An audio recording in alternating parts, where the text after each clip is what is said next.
My name's Christopher Delvan Gwamna Ajiat. I'm from Kagoro, the capital of Africa. Everybody knows that, except those who didn't go to school. You know, I was born in Zonkwa, and that's where I got a wife from. So they gave birth to me there, and then I came back there to get a wife. It's my right, by birth.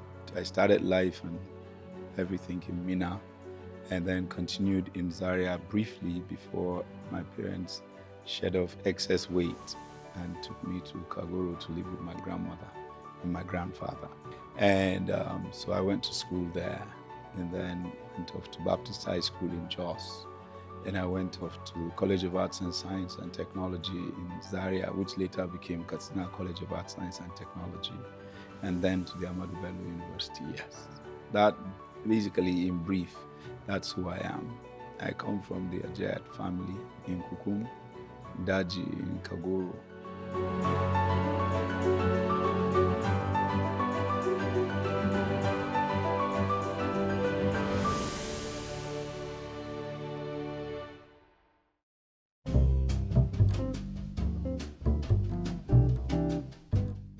I remember growing up, and in the 60s, almost every major town in the north or wherever I lived, they had common taps.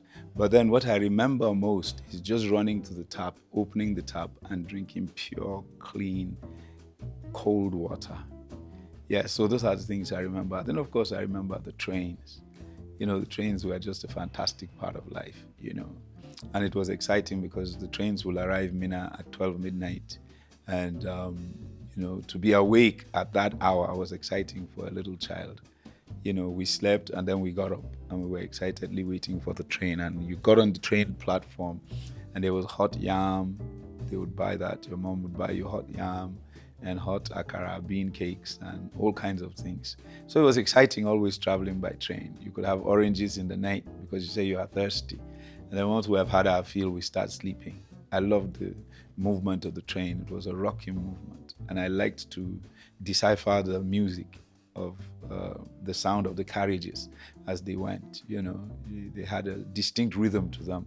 And from time to time, they would just scatter the rhythm. And then it would start again. Tikaka, tikaka, tikaka. It was just exciting. And then from time to time, you'll hear the hoot of the horn, and especially when we're approaching a crossing point between rail and road. Yes, so fantastic memories. My grandpa on the paternal side was an amazing man. He was just if you were to describe his life, he was a prayer. He prayed every day and he called all his children in prayer. Then he would call his grandchildren by name. It was a normal thing for you to have your baby. You had to call my granddad. You had to send the message home and say, we have got a baby girl and we have named her Regina. And then he will now call the children's names by order of birth and then add Regina at the end. And he memorized them. He couldn't read or write, but he owned a Bible in Hausa and a hymn book in Hausa. Same for my maternal grandma.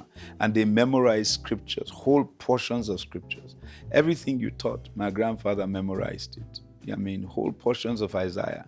It was from him I heard quotations from the prophets, and he would corroborate them with visions he himself had had.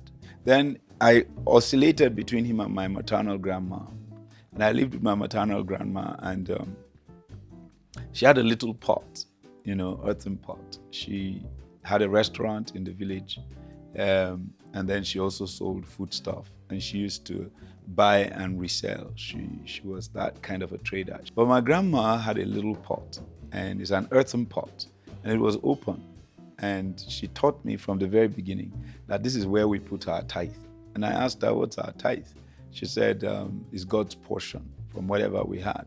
So I never put my tithe there. Everything I put there, I took it back and spent it. But at least symbolically, if someone dashed me a penny, my mom would tell me to break it, and then I should put a farthing in there. And she would always come back and put her 3 pence, 1 penny, and her farthings, whatever. She made sure she never defrauded God. Now, I dare say that God really got what was left because I used to visit the pot and finish the money. And she never beat me for stealing the tithe. She beat me for stealing other things. But this one, she would just tell me, no, don't take God's money. It's God's money. I didn't know how serious that was until later in life. I'd become a pastor and I went to Kano to preach. I was at Daula Hotel and the meeting was fantastic and it was successful. But at the end of the meeting, a big minister, man of God from Kaduna, also came. He was just passing by and made it to the meeting at the closing. I had done the ministry and everything. Immediately they saw him. They forgot that I was the guest minister and they began to take care of him. And he said he was on television and radio and they decided they were going to take an offering for him. And I was relegated and they just said to me, thank you for coming. God bless you. You said you are going home. I said, yes. They didn't even give me transport money or anything. And I had borrowed like 300 naira from my wife to travel to Kano, believing that I would be well blessed and I would return. And they forgot to sell my cassettes.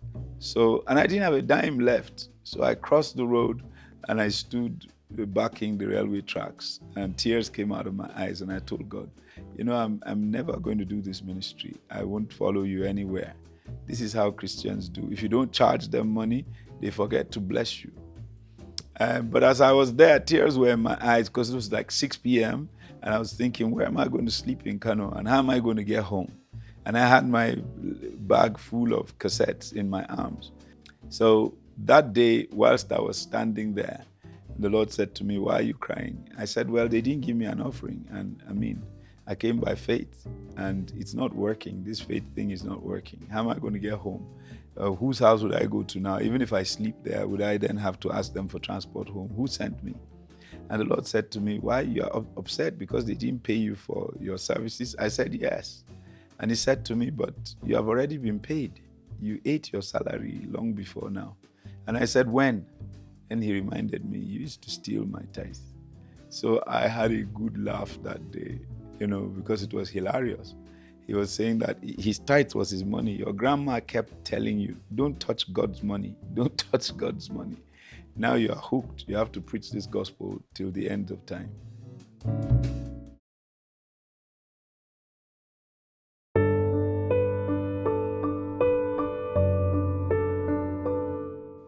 Yeah, Babi High was a disaster for me. I think when I got to school, I found children of very wealthy people. I came to school with children who had started smoking from primary school and children whose parents were permanent secretaries. So they were well-to-do. And so I got sucked into life and I became a rebel. So regrettably, I should have been an excellent student in Baptist High. I wasn't. I was just an average student, but very, very stubborn, very, very deviant, very rebellious. And that began a season in my life, which followed me for some time till university, until the Lord Jesus arrested me. I was a failed story there. And recently the school was 50 years and they invited me to be the speaker. And when I spoke, half of the school got saved that night because I just shared my testimony, told them how I served punishment in constructing the basketball court as my punishment for 3 weeks away from class. And I told them it was a disaster. I was ashamed of it.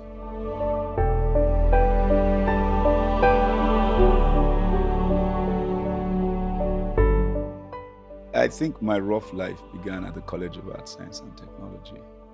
By then I didn't really care. I was very intelligent, so I took it for granted. It was the gift of God. And I didn't develop it. I was a wastrel, actually. I just wasted every opportunity I had. And so when I got to the university, I got sucked into everything. If people were smoking weed, I smoked it. If people were drinking fire, I drank it. I just wanted to be high, and I didn't know what I was looking for. I had lost it completely. This was a train that was derailed. And I lived like that for many years. I heard the gospel in the College of Arts and Science. There was a blind professor, Professor Ghani, Bitrus Ghani, used to be on air, but his wife was one of my friend's eldest sisters. And when she comes and we avoid her in school, she would stand and preach to anybody who wanted to hear. And one day she cornered me and said, "Where is your friend?" And I said, I lied. I said, "I think he's somewhere in school or something." And she stood there and spoke to me the gospel of Jesus. And she said to me, "I'm speaking to you because nobody knows the hour." And you know, not too long after she died. But what she shared stuck with me, because she spoke word of knowledge, word of wisdoms concerning me. She told me, "I know what kind of home you come from." And she didn't know my name. And she began to talk about the proper upbringing I'd gotten from God. And it struck me that this person is mentioning specific things about me without knowing me. The next time I heard the gospel again was on the main campus, yes, at the university. People preached to me, but one gentleman didn't bother preaching. He came and spoke to me straight. He was my classmate. And later on, I would meet him in West Africa, in one of the countries, in Ghana. And I said to him, "Guess what? I'm born again." And he said, "It's not news." I said, "What do you mean?" "That's all you guys wanted." And he said to me, "We were praying for you in 1979, and the Lord said to us that he had answered our prayer concerning you. So we picked up another subject to pray for." That was my first entrance or education in prayer. I didn't know you can pray and know God has answered and then move on to other things to pray for. And it was amazing the level of sophistry or sophistication that the church had then, the fellowship. And of course, when I would give my life to Christ, it was in my NYSC, when I went to check out a girl, I wanted to go out with. And she was not hostile to me. Normally, Christian girls will tell you, "Don't come near me, you are a smoker, you are this." She didn't say any such thing. She just sat me down and said to me, then students who read French would go to France for a year internship, or go to a West African country or whatever. Wherever you chose to go, you had to go and live there and learn to speak the language there and then come back and do your final year. And she said to me, before I left for France, I was like you. And she said to me, "I know what you mean when you say you want to marry me, because I know your type. What you just want to do is to have sex with me." And I said, "No, don't put it that way now. It's too raw and brazen. I mean, I like you. I love you. I mean, I want you to be my wife." And she looked at me and said, Chris. She said, "I was like you until the Lord helped me to taste the power to live above sin." She said, "I didn't know anybody could have power to live above sin." And that's the first time I've ever heard that. Most people just addressed the vices that I was in. Like drinking, like smoking, like taking drugs, like following people, like partying, like that, keeping late nights, and like fighting, This was the first time I ever heard anybody say the word power to live above sin. And boy, I froze, goosebumps, everything. And here was I with this girl in her room, and we were alone. And normally, you just think of all kinds of things to do, including rape. And the girl paralyzed me. And I felt like I was in a room with Goliath, and I needed to get out of there. And she asked me finally, "What, do you want to go now?" I said, yes. "How did you know I need to go?" I couldn't even get up and open the door.